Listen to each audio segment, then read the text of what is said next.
Oh, what's up?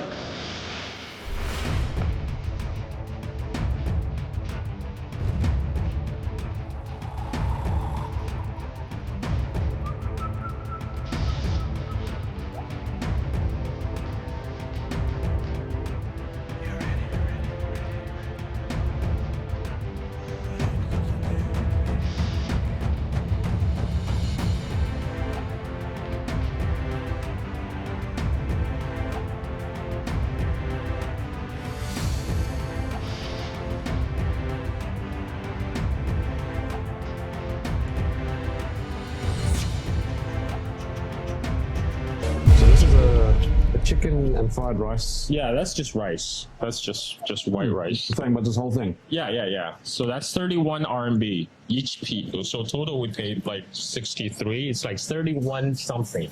31.5. I saw it come through on my card. Yeah, it's 63 total. Wasn't expensive. What is this? It's not. That's egg. It's a steamed egg. So what do you do with it? So you just drink it. It's Just put it steamed. over your. You can do that, or you can do it by yourself. Yeah, it's very different. The steamed egg is just they add a little bit of water when and then you steam it. And usually they make it a little bit salty. Let me see if it's yeah, no, it's pretty good. I like it. So this is Chinese fast food. We are going to the most rural part of China. Well, I think it's not just the most. I think it's the most remote part of China because we literally have to drive 11 hours, cutting through the desert to reach this place. It's how isolated that place is. It's in the middle of the desert. It's an oasis village. We forgot to order something to drink. We did. This was actually probably cheaper than buying Chinese food back home. How do you do the? So they actually, I look it up. This chain, it's a chain. They got fined in 2020 for false advertisement. What? By claiming to use eggs exclusively supplied from top Chinese leaders like Xi Jinping. They claim they're using the same egg supplier that supply exclusively to Xi Jinping. And that was a lie. Yeah, it was false advertisement, so they got fined. I heard that you aren't allowed to speak about him publicly. No, You come can't on. say. Of course you can say his name. But what happened is, on social media, on Chinese social media like Weibo, which is equivalent to Twitter, if you write out his name, what happened is then that if you write out his name, what happened is your post will they will automatically turn your comment off. So you can still post it, people can see it, but nobody can comment on it. Because this is the media company do that because they don't want to get in trouble. You know, if for somebody talking shit. But you can't speak about him. What? Like you can't speak about him. You can. We are now. Yeah, you can speak. Like nobody cares if you just. It's a private conversation. It's just like this. It's a private conversation. Nobody cares. But not on TV. No, yeah. Now if you go on social media, if the post goes viral, then that's a different story. If you have no followers, you have very few followers, very few people see your post, and then they also don't care. But what if it's positive? You know what? They just don't want Anything. They don't want anything. They don't want anything to go viral that they're not responsible for. So this is why there was a time, maybe it's 15 years ago, you can say whatever you want on Weibo, but that has changed. Now Weibo is now becoming more like geared toward just entertainment, like people following celebrities and stuff. So now the young people are migrating to Douyin, which is the Chinese version of TikTok. Or I should say, TikTok is the international version of Douyin. Because Douyin came first, and then they made an international version. But now, is America still allowed to use TikTok? Yeah. Trump said he was gonna, the U.S. Congress passed a law to ban it unless they sell TikTok to American ownership, but Trump keep on extending the deadline by 90 days. And after 90 days, he keep on extending it. And I think now he's going to extend it for another 90 days. So Who do you think is more powerful, Trump or Xi Jinping? who's to think more what? More powerful. More powerful? I think Xi Jinping. Okay, Because, who's the better chess player? I don't think either play chess. To be honest, I don't think either play chess. Why? Because if Xi Jinping play chess, he will be playing the Chinese chess. It's a different version of chess. It's chess with Chinese qualities. It's yes, chess with Chinese characteristics. But I think it's derivative of chess, but it's a Chinese version of it. Like instead of like, you know, how the chess piece is all carved with like queens, bishop and all that, the Chinese chess, it just everyone, it's a round disc with Chinese character on it. So so you just have to recognize the character. Like you have to be literate to be able to play. Speaking of literature, just tell me what you were saying to me today about the access to the internet. So right now, both you and I, we're in Shanghai, and we can access the worldwide internet. Yeah. So there was a time when all American apps were accessible. That was before 2008. Like before 2008, Twitter, YouTube, Facebook, you name it. We can all access inside China. But 2008 was a time when Americans started weaponizing Facebook against Iran in the so-called Green Revolution. And that's also when there's an incident in Xinjiang happened. There's a race riot that happened in Urumqi, the capital of Xinjiang, where we're going, back in 2008. And one contributing factor to that was some diaspora group were using Facebook to spreading a lot of disinfo. They were telling people that Uyghur women in Guangzhou working in factories are getting attacked, getting raped, and so that got a lot of people back home very angry, and they staged a big protest in front of the provincial government in Urumqi, in Xinjiang. But that protest got out of control, and people, because the provincial building was protected by police and stuff, so the people, instead of storming the provincial government building, they dispersed and went inside, dispersed around the neighborhood, and it turned into an ethnic riot. They started targeting anybody who is Han, who's non-Uyghur. And so Han is the majority. The majority. Han is everybody, most people you see here. Yeah, so most people in the eastern China. And so in Xinjiang, the ethnic balance is about 50-50. Hold on. If you look at somebody, can you see if they're Han or not? So most of them, so 90% of the people in China are Han, right? Super majority, 90% of people. And among the other 8%, I would say 8% of people, physically they're not, you can't really tell them apart because they're all East Asians, right? Yeah. Just different, if they're not wearing their ethnic costumes, you would not be able to tell, right? Even say like a Mongol guy and a Han guy, you probably wouldn't be able to tell. But the Uyghurs, they're physically different because they look more Central Asian. And that, like, and like I told you, there's a whole spectrum of people who look like Jenny to people look like you. So they cover. Nobody looks like me. Yeah. I don't even look South African. No. I'm just talking about people that look like. I look more like a Pakistani or a Moroccan. Yeah. I'm just talking about, like, there are people in Xinjiang that look like you. But there are also people that look just like Jenny, right? But so because Uyghur people, they just have a whole spectrum of looks, because that area used to be the crossroad of Silk Road, crossroad, melting of culture. So, but they do have their own language, a different language. They speak. So you can't understand them. I would not be able to. Like, okay, I didn't understand Shanghainese either. When Jenny was speaking with other Jenny in the office, we were speaking Shanghainese. I didn't understand that either. But that's still considered like Han language, even though both Mandarin and Shanghainese are still considered. Like Shanghainese is still considered part of the Han big group, right? Even though our language is not mutually intelligible, but Uyghur language is more like Turkic. It's closer to Turkish. Like somebody told me Turkish and Uyghur, they can understand maybe 40% to 60% of each other without learning, you know.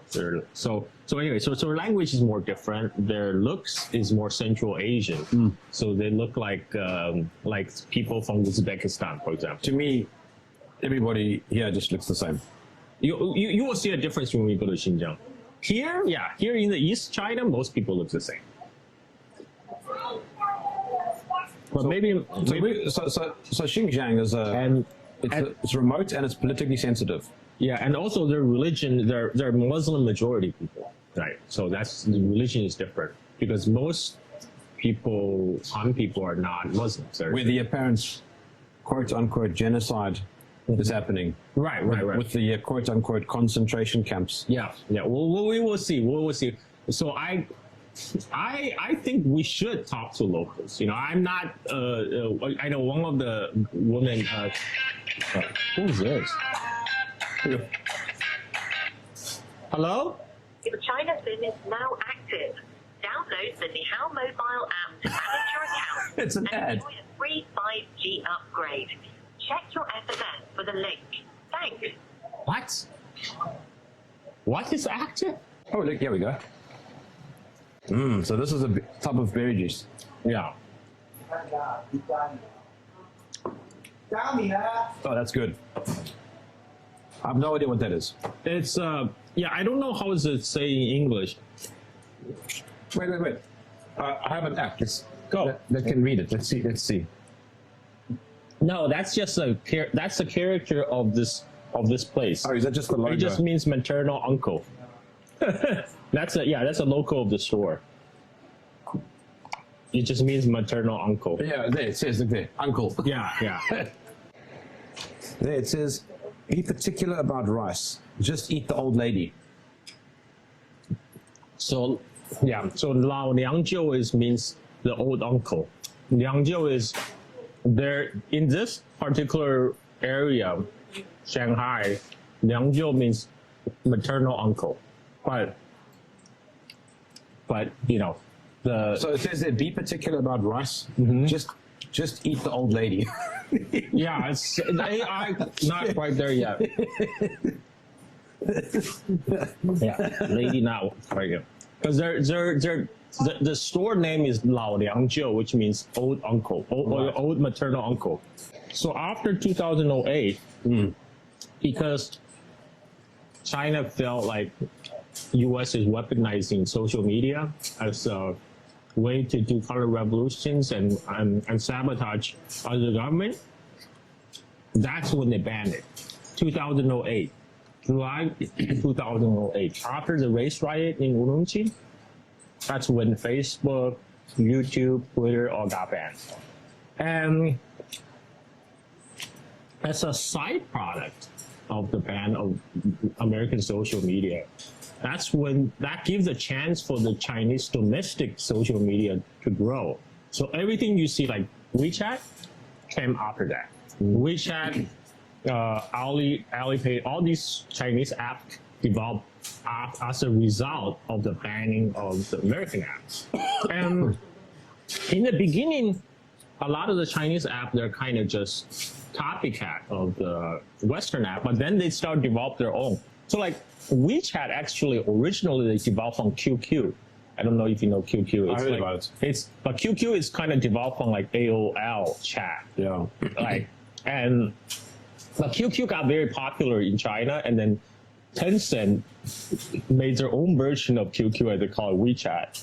But then when WeChat became popular, they started to integrate.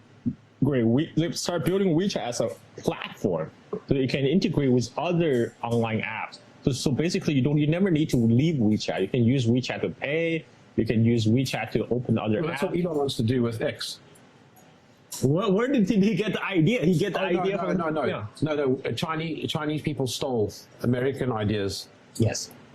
But that's what the Americans tech bros wanted to do for a long time. They wanted to create a super app like WeChat and or Alipay, but they weren't that successful. Look, just on that internet censorship thing, I mean, it's kind of difficult to wrap your head around when you don't come here and actually experience living in China, I suppose. Yeah. So, on the one hand, people are going to say, yeah, but it's controlling your access to information, right? Well, it is. It is controlling access to information, but it's kind of not, because a VPN is not banned. And everybody here uses a VPN. Well, everybody who is smart enough to know how to install it. Yeah. Even the government uses VPNs. Yeah. So we create a threshold. So the feeling is, okay, people might weaponize, Americans, they might weaponize social media to affect dumb people. But if you're smart enough to use VPN, you might be less susceptible to. But that's the point there. Yeah. So the whole, if I'm understanding correctly, the whole point of censoring Western internet is to preserve Chinese culture and traditions and customs and heritage. Because if you look at... Not exactly preserve Chinese culture, because it's basically to prevent color revolution using social media. That's it. That's all it is. Okay. Yeah. It's degenerate. It's immoral. It's people celebrating the death of Charlie Kirk. I mean, it's as Jordan Peterson said, it's bringing out sociopathic behavior. Although that's more social media, to be fair. That's all social media. But except in China, the state do restrict. They do put restriction around that. So like you can't, if you can't be a polarizing figure like Charlie Kirk and be blow up like the way he is on Chinese social media, because the Chinese government would have clamped down on you long before that. They would not allow somebody who is a polarizing figure to gain like millions and millions of followers and have that reach.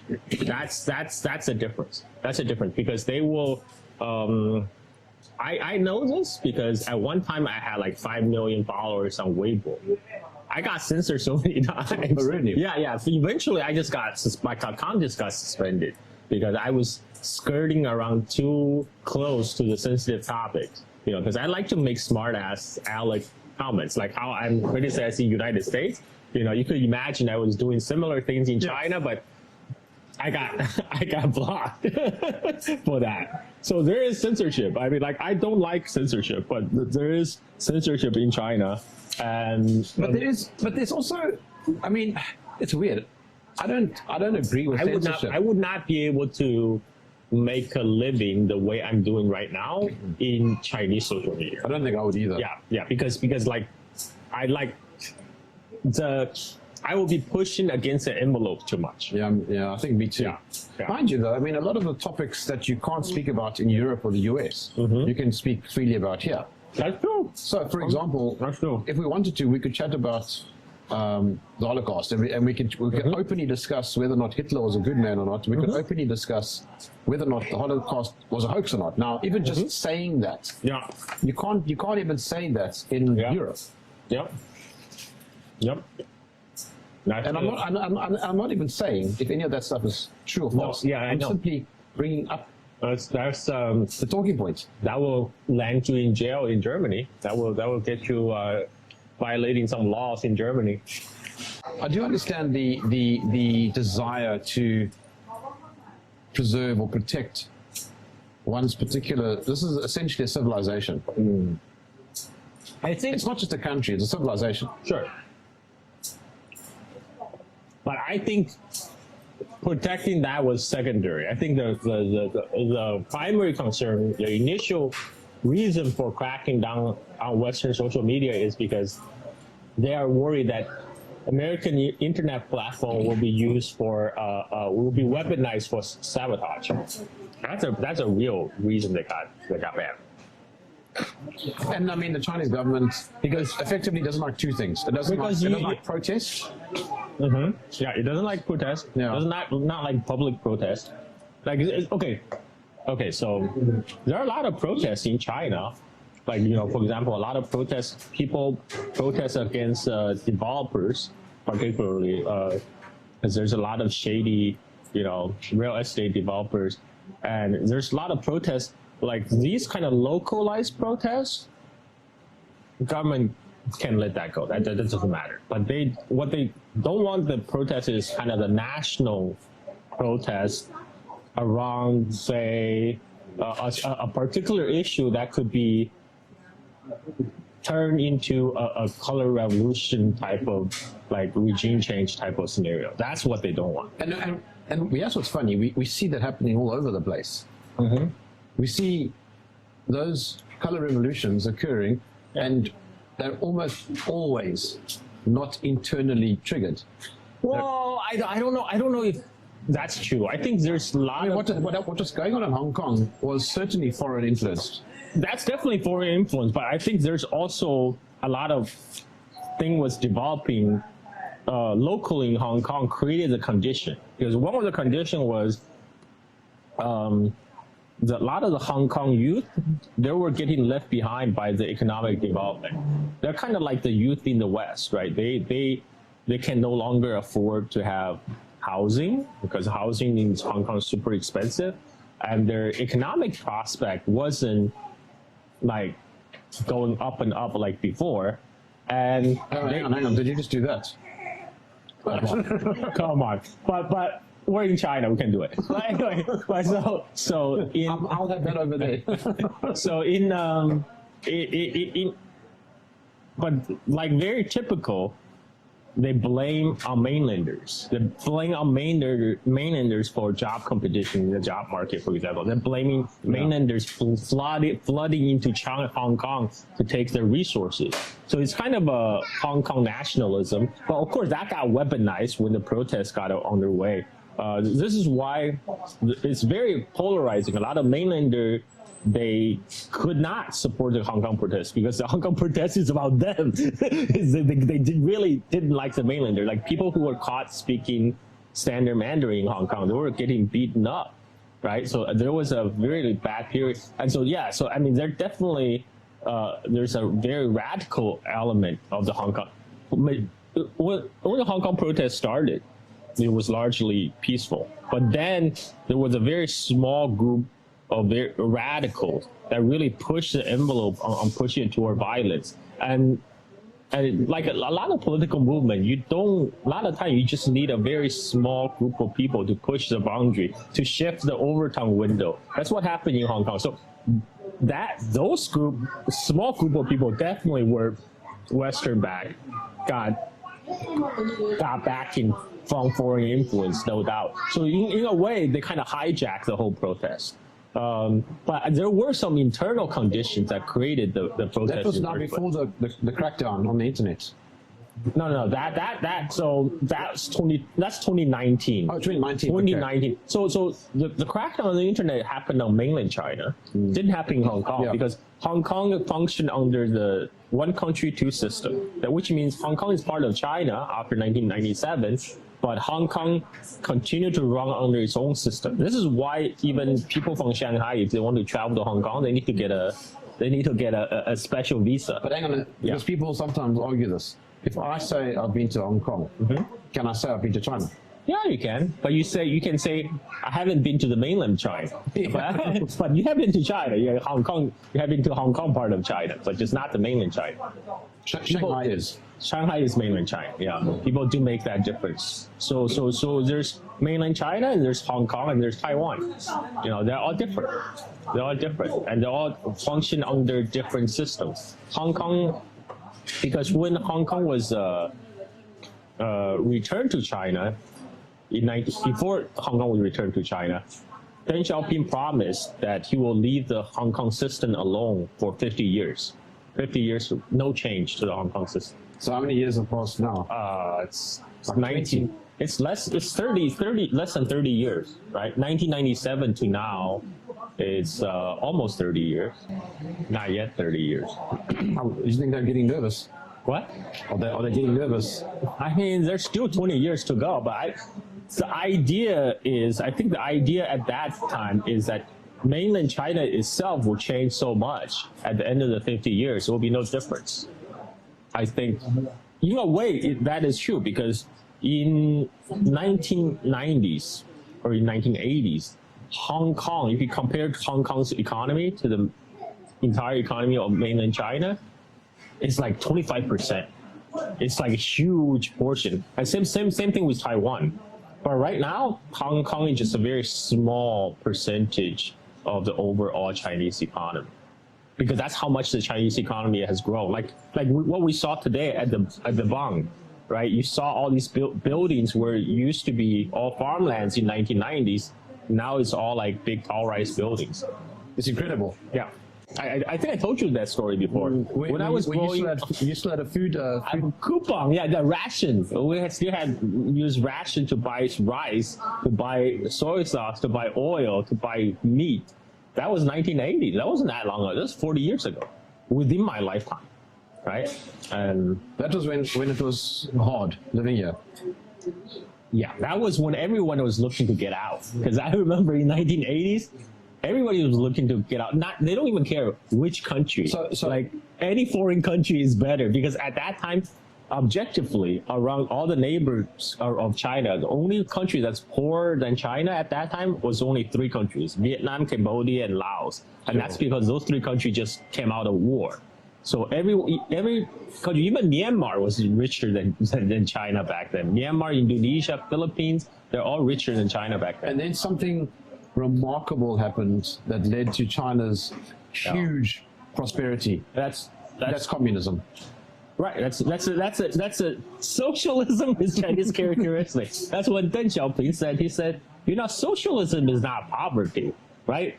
Socialism is not poverty. If we cannot provide for our people, then how can we show that socialism is superior to the capitalist system? But Carl, we saw today, we were walking around the city, it's just poverty everywhere. I mean, there are just electric cars and McDonald's, new technology that's not even available yet in the West. Yeah. I mean, that's just communism right there. That's, what communism is? It should be about abundance. I think China has created abundance.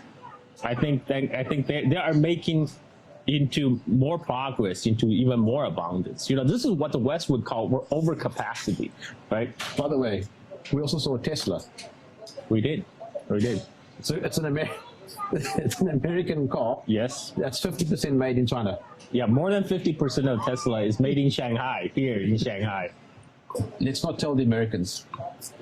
I think some Americans know. So what Elon Musk's Tesla actually only started making profit after he moved the Gigafactory to Shanghai, when his Shanghai Gigafactory started producing. And China itself is a big market for Tesla itself. It's like, I forgot the numbers, around like 30%, 30 to 40% of Tesla is also sold here. But I mean, there are a lot of electric cars here. We saw BYD. Xiaomi, Huawei, and Huawei, yeah. which I always thought only made cell phones and laptops. Yeah. Cars. They now make cars. Yeah. And I sat in one. Yeah.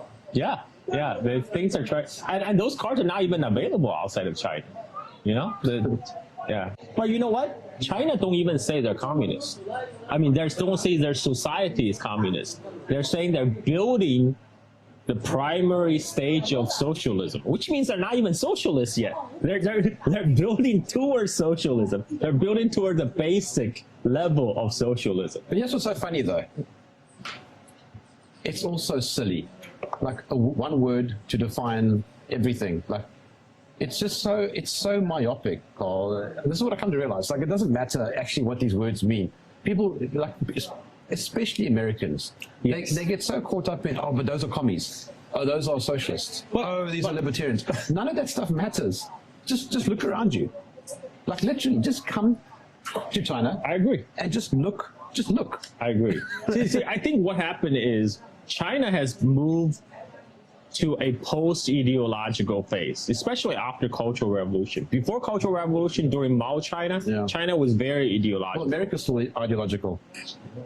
When China has moved beyond ideology, America today is way more ideological than China. I mean, everything in the States is about personality cult. It is. It's Trump. It is. Or it's Kamala Harris, or it's Charlie Kirk, or it's always these single figures who are so divisive. It's a marriage of celebrity culture, kind of the toxic internet culture, and celebrity worship, and then it's a very American thing, I guess. This is how you get a reality TV shows as a president of the United States. I mean, because that's the way we're moving. The thing is, I think it caught everybody by surprise, though, because during the Trump's first election, everybody laughed at the idea. That's why the mainstream media was giving him all this free airtime, because they thought it was a hilarious idea if Trump runs for president. But I mean, and Hillary Clinton back then was also supporting the idea of Trump run, because she thinks she can easily crush. Yeah, but you saw CNN's polling. They said Hillary was going to win by 97%, or not, whatever, 97%. Yeah, landslide victory. Yeah. But at the same time, I mean, that's all a farce. I mean, the presidents are essentially still middle management. I mean, there's still, which is interesting what you were saying today about the banking sector in China and how the government doesn't allow the banking sector to interfere in the politics. So because the government controls the banking sector in China, whereas in US, everything is financialized, the economy is financialized, but it's the bankers who controls the politics, right? Because the Wall Street bros have a tremendous amount of political influence. They've got more power than Trump. Of course. And whereas China, that just didn't happen because all the banks are controlled by the state. So the state holds ultimate power, and also they have, this is why they can put a leash on people like Jack Ma, right? And because who was he effectively? Jack Ma is the owner of Alibaba. So Alipay, which we use, is from Alibaba, right? And what happened with Jack Ma is he was moving. The reason I cracked down on Jack Ma is actually he's trying to move into finance, because he was trying to leverage Alibaba, which is already a giant commerce giant. He's trying to move into finance by so people, you can already use Alipay to pay for stuff. He's trying to get into like the loans and credits and stuff like that. The real social credit is the Alipay Sesame credit, right?